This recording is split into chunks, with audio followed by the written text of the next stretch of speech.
It's the home of Shakespeare, football, and mushy peas. It's a place of happy valleys and friends in the north. It's gritty, outlandish. It's a cracker. If it has a heartbeat, you'll find it here.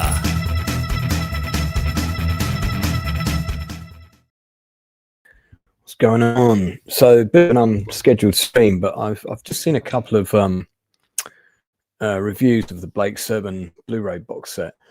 You're gonna have to excuse me, I'm going to be coughing through this stream a little bit.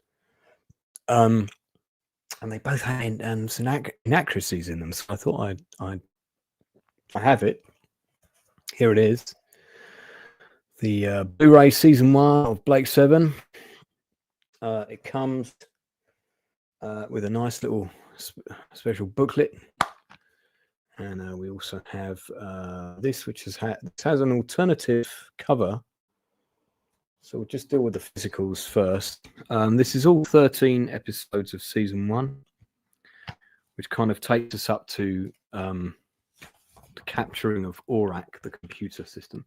So this is your one option for the cover here. It's quite. I do love always love the design of the Liberator, which is the main spaceship, and then you've got this as a secondary cover, and these are the 7 Blake 7. It's kind of like the Magnificent 7 in space. The Dirty Dozen in space, I think, is more accurate because these people are technically criminals in the show. So for anyone who hasn't seen it, this is a show that came out the same year as Star Wars. It's a 1970s, very low budget BBC show. And basically, it's about a group of dissidents who live in a very authoritarian society. Various people are trying to resist, and one of the resistance leaders is this guy called Blake, who was actually captured and reprogrammed to think he was a different persona, if you like. But events are set in motion where he does remember who he actually was, and he's sent to a penal planet, but he manages to escape. And in the process of escaping, he captures this alien ship, which he renames the Liberator, and decides to start taking on the Federation, undermining their operations and seeing if he can incite rebellion. So it's kind of a sort of Robin Hood meets the Dirty Dozen in space, with a low budget. And what they've done with the new Blu-ray is they've mastered these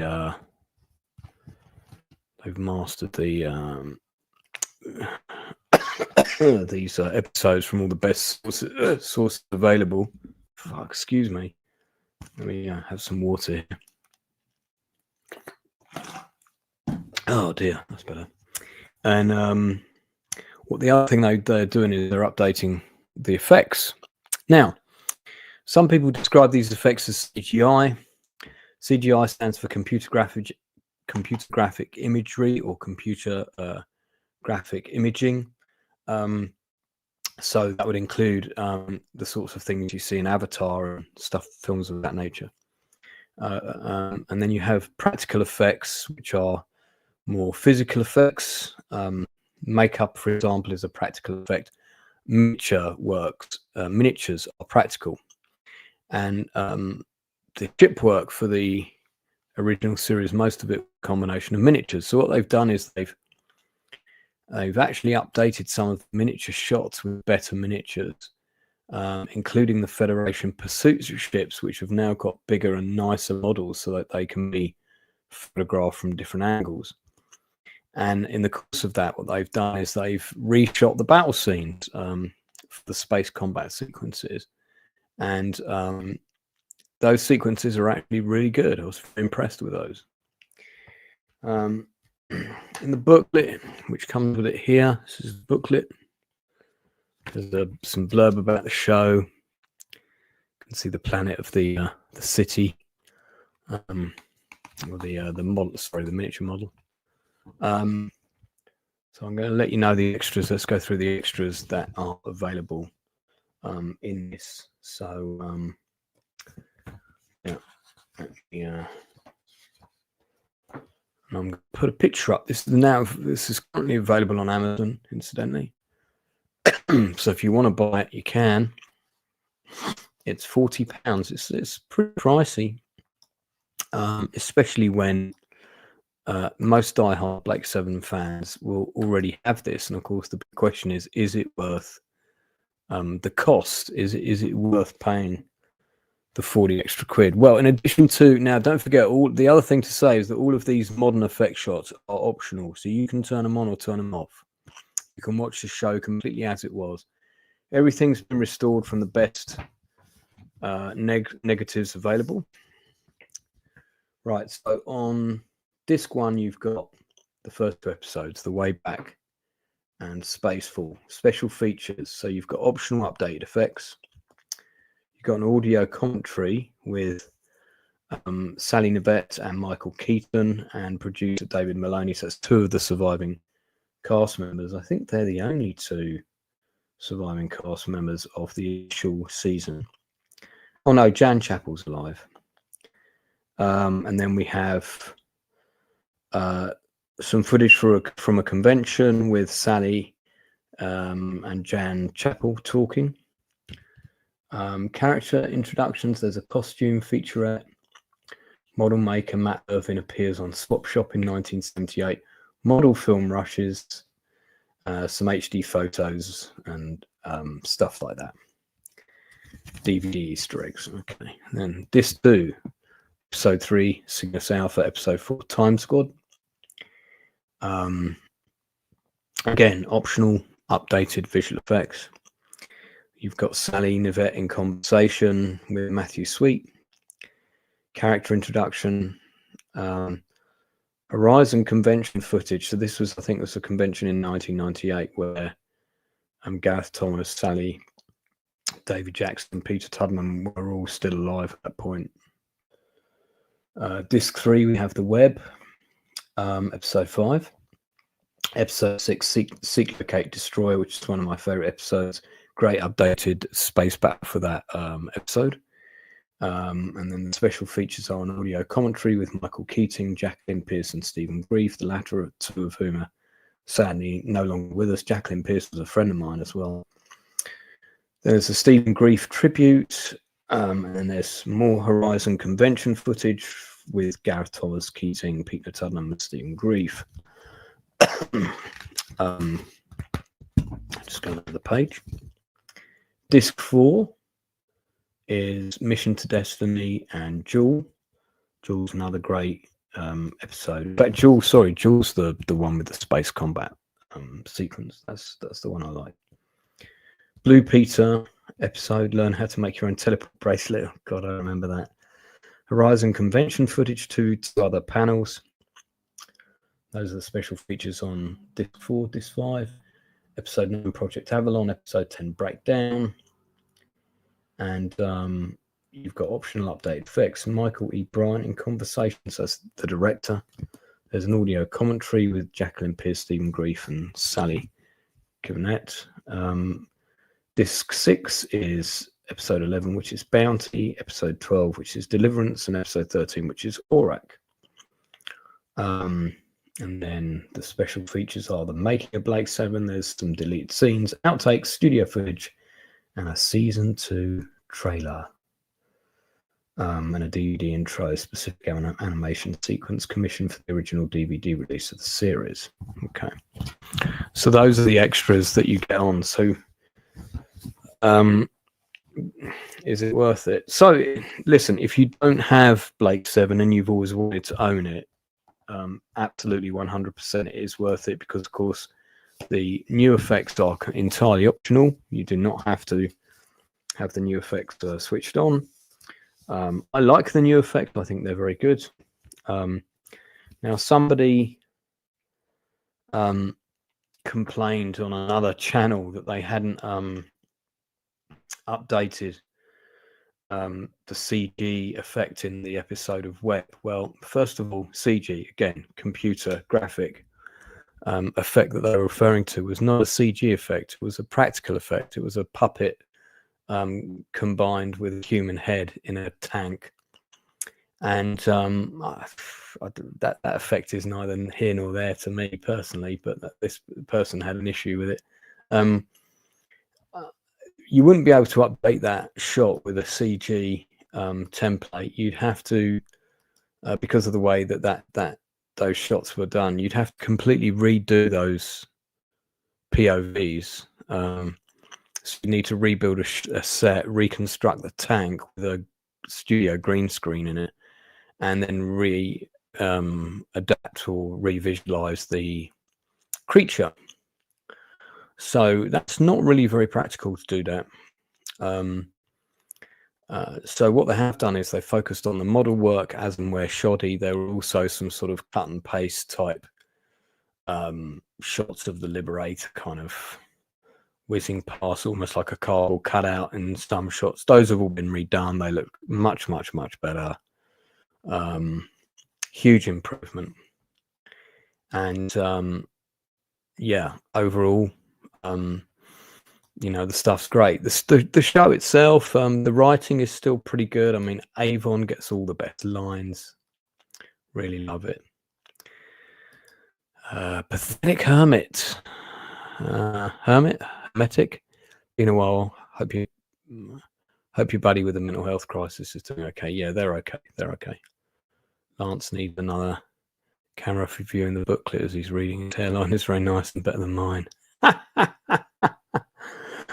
Thanks for that. I think that's a compliment. I'm not really sure. Not really sure. Yeah, so I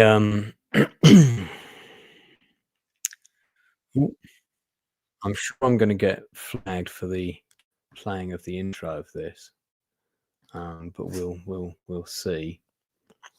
I'm gonna just try and quickly update something.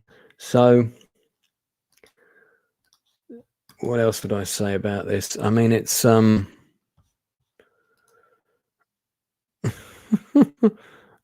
Musgrave. This is better than OnlyFans. Blake 7 OnlyFans. Do they have one? Yeah. So it is good. It's a good. This show has got good quality writing. It has got some stuff in it that is a bit like, but on the whole, the characters are really well defined. The acting is appropriately toned and it's appropriately big where it needs to be. Everybody's going for it, which I like. And I think season 1 is a really good season. It's got some good action, some good tension. Occasionally we get these kind of otherworldly, spiritual, religious type characters, and I always think that's kind of where the show falls apart a bit, because they're not really very interesting. They seem a bit invented on a whim, which they probably were, and I'm just not very convinced by them. But